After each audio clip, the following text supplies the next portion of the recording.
Hey guys, welcome back for another video. Today we're installing my brand new Tial Blowoff valves for the Nissan GTR. And make sure to like and subscribe, that way you guys can follow along with this and our other builds. Alright guys, so these are the blow-off valves on the GTR. So we'll just go over how a blow-off valve works really quick. So you see this vacuum line that's going into the intake, right? So this is after the throttle body. So what that's going to do is once that throttle blade closes, it's going to create vacuum in the intake even though there's still boost coming through the charge pipe. So this is going to force a plunger that's in here to open up, and that's going to bleed off excess pressure so you don't damage your turbos or the throttle body itself.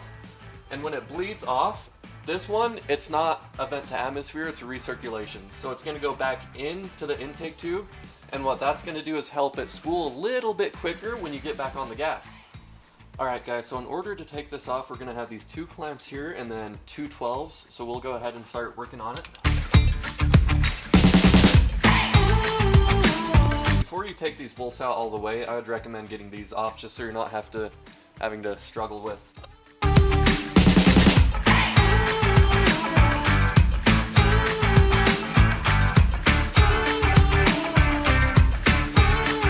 When you do it, make sure that you don't drop this little gasket right there. And then we'll grab this guy and we should be able to just sort of twist it off of there. Alright, we're making some progress now.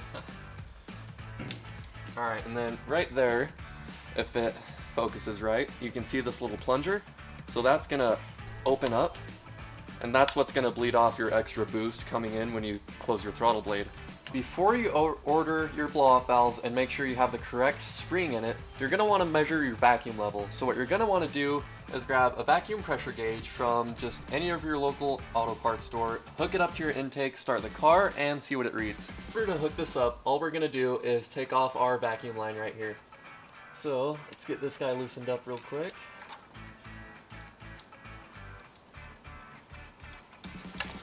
Alright, get that pulled off, then all you'll do is take your hose,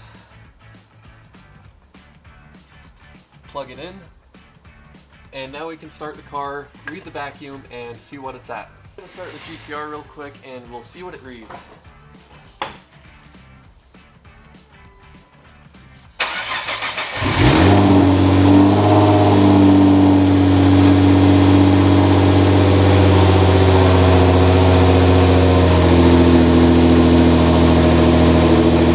Right around 14-15.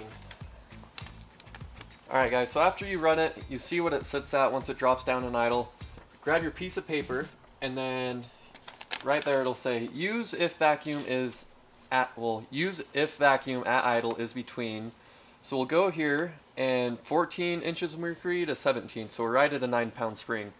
But the issue is they don't have one, so we're going to have to drop down to an 8-pound, but that should do the trick. Hey guys, so Wyatt went ahead and got all that pulled off, and so we're putting this on the stock piping. So you are going to end up needing to get these adapters.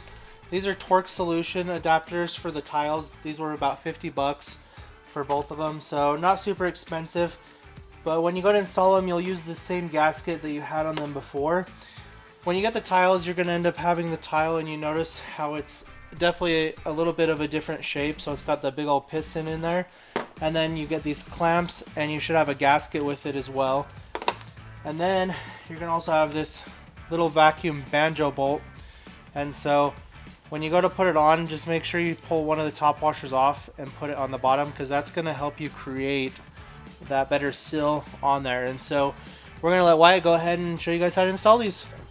Alright guys, so we're going to start our install on these blow-off valves. So first, grab your little gasket and grab your adapter plate. So we're going to need this just because these Tial blow-off valves, they are made for... The reason we need this adapter plate is to go from just those two bolts to a V-band clamp. So you have to have this to go with these, otherwise it won't work. So let's go ahead and start the process.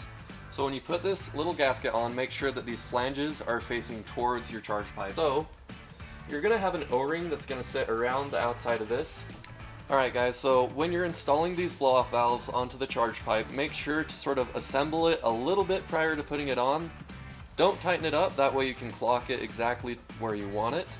but if it's on there, the bolts are going to get in the way and you won't be able to really get this V-band on properly. So let's go ahead and get this sucker on there.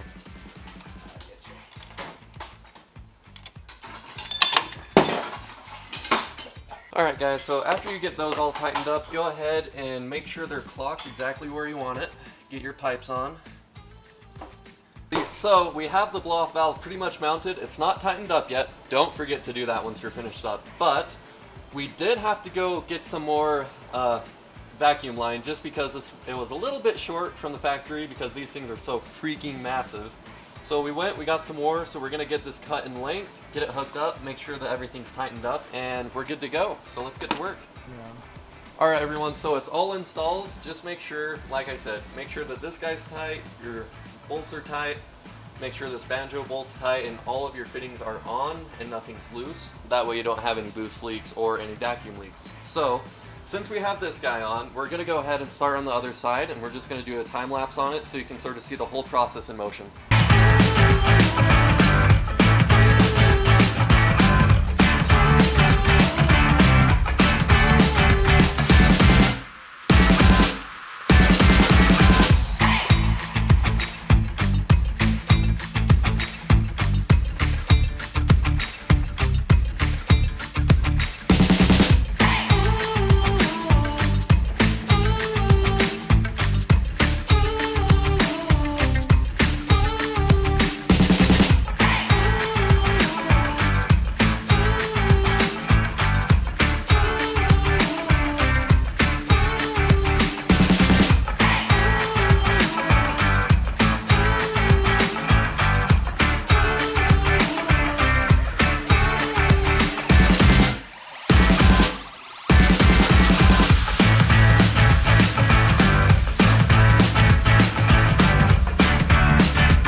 Okay guys, so we got them all installed.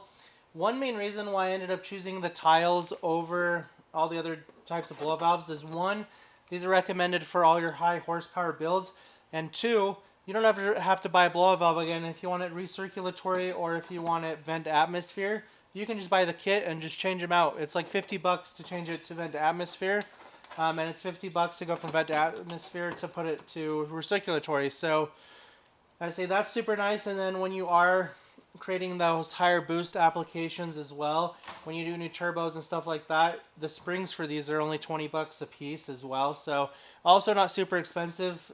They're definitely worth the price, and I would heavily recommend them. Hey guys, well, I really hope that you guys enjoyed the video and this answers some of your guys' questions on which blow valves to go with. Make sure to like and subscribe to see more content like this and to see the ride along with these new blow-off valves to see how they sound once the roads are melted off. Boom. Peace.